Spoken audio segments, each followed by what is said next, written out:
Gusto ko po na maging patawad po sa nagawa kong kasalanan at saka hindi ko po yung ano ko na ganito pala yung makipaghalubilo sa lahat.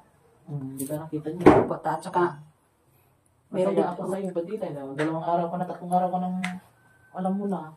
Opo, at saka ikaw ang panganay eh. Sorry po talaga ta. Badiday umiyak at humingi ng tawad kay PB Lab, Irene at Erna na paiyak din. Hello mga kababayan, isang mapagpalang araw, saang sulok man kayo ng mundo naroon naway nasa mabuti kayong kalagayan.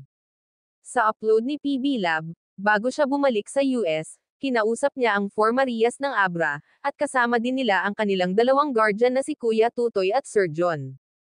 Kinausap sila na dapat pagbutihin ang pag-aaral nilang apat para mabago ang buhay nila. At magsipag maglinis ng bahay tumulong sa mga gawaing bahay. At sa pagkain nila walang problema andyan na lahat, wala na silang problema at may buwanan pa silang allowance, at may driver pa sila.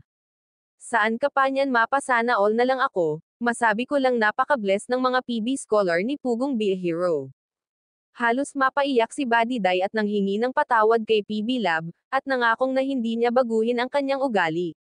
Sabi ni PB Lab siya ang panganay sa kanilang apat kaya dapat siya ang magdala.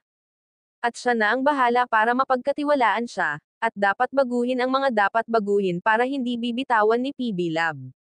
Yan ay paalala at pangaral ni PB Lab sa kanila, at para din sa kanila, si Irene na may humingi rin ng patawad sa mga nagawa niyang pagkukulang at kasalanan noon, at nangako din na hindi na uulit, at susunod sa mga payo nila PB Lab at sa mga tao na nakapaligid sa kanila, lalo na kay Pugong Be a Hero kung hindi naman kay Sir Paul, hindi rin sila makapag-aral, at sabi ni PB Lab dapat laging magpasalamat sa mga taong tumulong sa kanila.